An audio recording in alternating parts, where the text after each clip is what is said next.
Pro Stick helyes összeszerelését fogom most bemutatni ebben a videóban. Egyébként a Lightstick összeszerelése majdnem ugyanez, azt kivéve, hogy abban nem található ez a kis bluetoothos jeladó, ami a kontrollerekhez tartozik, mert abban már gyárilag be van építve, tehát a Lite-nak a dobozában nem fogtok találni egy jeladót, ebben viszont van.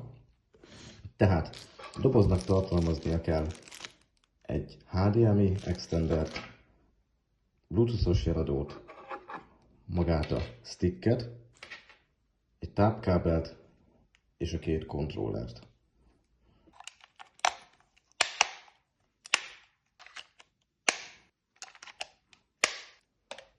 Miután az elemeket behelyeztük a kontrollerbe, és kicsomagoltuk szükséges kellékeket, a tápkábelnek az USB minis részét dugjuk be a sticknek ebbe a dugaszába, majd mellé pedig a jeladót.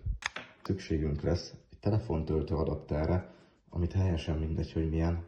A lényeg, hogy az USB-s végét a tápkábelnek ne a tévébe dugjuk vissza, mert onnan nem fog elegendő áramot kapni, és nem fog megfelelően működni a játék, tehát akadozni fog, el fog menni a kép, egyszerűen nem elég neki a teljesítmény.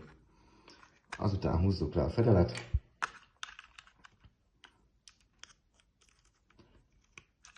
ide mehet bele, már majdnem kész is vagyunk. HDMI extendert a HDMI csatlakozó végére, és ez fog majd menni a tévébe.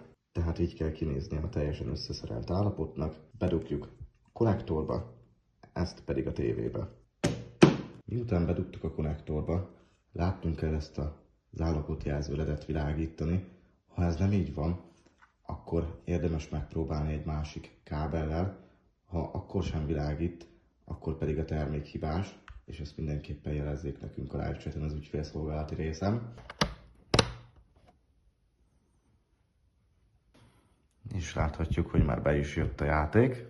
Miután bejött a főmenü, azután a kontrollereket bátran be lehet kapcsolni, kontroller alján található kis pöcökkel. Akkor lehet látni, kéken világít az egyik, ha pedig utána bekapcsoljuk a párját, a kettes kontrollert, az pedig pirosan fog világítani, és innentől fogva már is működik mindkét kontroller. A játékból a főmenüben visszalépni a Start és a Select gomb egyidejűleg egyszerre lenyomásával lehet visszalépni. Ha pedig nem működne a kontroller vagy nem csatlakozna, akkor érdemes a készüléket leáramtalanítani, a kontrollerekből kivenni az elemet, újra csinálni a folyamatot,